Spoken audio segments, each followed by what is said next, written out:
ഞാൻ കാളനാണ് ഉണ്ടാക്കുന്നത്. അതിന് വേണ്ടിയിട്ട് ഞാൻ ഏത്തക്കായ എടുത്തിട്ടുണ്ട്. ഏത്തക്കായ തൊലി പൊളിച്ചിട്ട് രണ്ടായി നടു കീറിയിട്ട് ഈ ഷേപ്പിൽ അരിഞ്ഞെടുത്തേക്കാണ്. ഇനി ഇതിനകത്തേക്ക് നമുക്ക് പാകത്തിന് ഉപ്പ്, പിന്നെ കുറച്ച് കുരുമുളക് പൊടി, പിന്നെ കുറച്ച് മഞ്ഞൾപ്പൊടി ഇത് ചേർത്ത് ആവശ്യത്തിന് വെള്ളവും ചേർത്ത് വേവിക്കണം. കുറച്ച് വെള്ളം ഒഴിച്ചാൽ മതി. കാളെന്ന് പറഞ്ഞാൽ കുറുകിയിരിക്കുന്നതാണ്. അപ്പോൾ ഇത് വേവുള്ള വെള്ളമേ ആവശ്യമുള്ളൂ. ഇനി നമുക്കിത് ഇളക്കി വേവിക്കാം. ഇനി നമുക്ക് അരപ്പിന് തേങ്ങ വേണം, മഞ്ഞൾപ്പൊടി, ജീരകം, കുറച്ച് കുരുമുളക് എടുത്തിട്ടുണ്ട്. ഒന്നുകിൽ കുരുമുളക് എടുക്കാം, അല്ലെങ്കിൽ പച്ചമുളക് എടുക്കാം. കുരുമുളക് പൊടി ഇട്ടിട്ടാണ് വേവിച്ചിരിക്കുന്നത്, എന്നാലും കുറച്ച് കുരുമുളക് പൊടി എടുത്തിട്ടുണ്ട്. ഇനി കാളന് വേണ്ടത് കട്ട തൈരാണ്.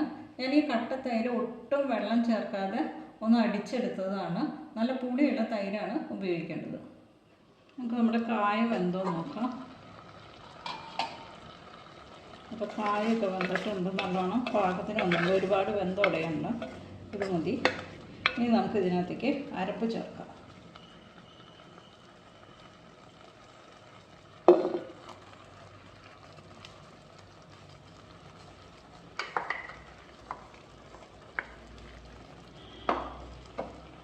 ഇളക്കി കൊടുക്കാം.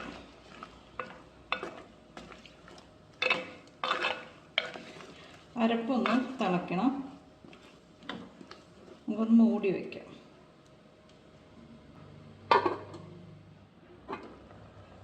നമ്മുടെ അരപ്പൊക്കെ നല്ലോണം തിളച്ച് വെന്തിട്ടുണ്ട്. ഒന്ന് ഇളക്കി കൊടുക്കാം.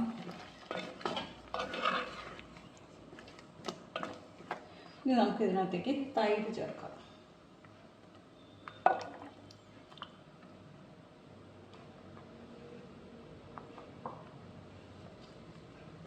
നല്ലോണം ഒന്ന് ഇളക്കി കൊടുക്കാം. തൈര് ചേർത്തിട്ട് ഇത് തിളക്കരുത്, പക്ഷെ ഇതൊരു 2-3 സെക്കൻഡ് ഇങ്ങനെ അടുപ്പിൽ വെച്ച് ഇളക്കി ഒന്ന് ചൂടാക്കണം, പിരിഞ്ഞു പോകാതിരിക്കാം. എന്നാലും കാരണം കാളനൊക്കെ കുറച്ച് ദിവസം ഇരിക്കുന്നതാണ്, അതുകൊണ്ട് കുറച്ചിങ്ങനെ ഇളക്കിയിട്ട് നമ്മളൊന്ന് ചൂടാക്കി എടുക്കണം.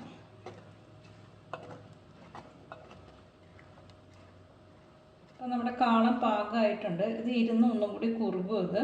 ഇനി നമുക്ക് ഇതിനകത്തേക്ക് കടുക് വറുത്തിടാം. ചൂടായ പാനിലേക്ക് ഞാൻ എണ്ണ ഒഴിച്ച് കൊടുത്തിട്ടുണ്ട്. എനിക്ക് കടുക് ഇട്ട് കൊടുക്കാം, ഉലുവ ഇട്ട് കൊടുക്കാം. കടുക് ഉലുവ നല്ലോണം മൂത്തിട്ടുണ്ട്. നമുക്ക് കറിയിലേക്ക് ഇട്ട് കൊടുക്കാം. ഇനി നമുക്കിത് കറിയിലേക്ക് ഒഴിക്കാം.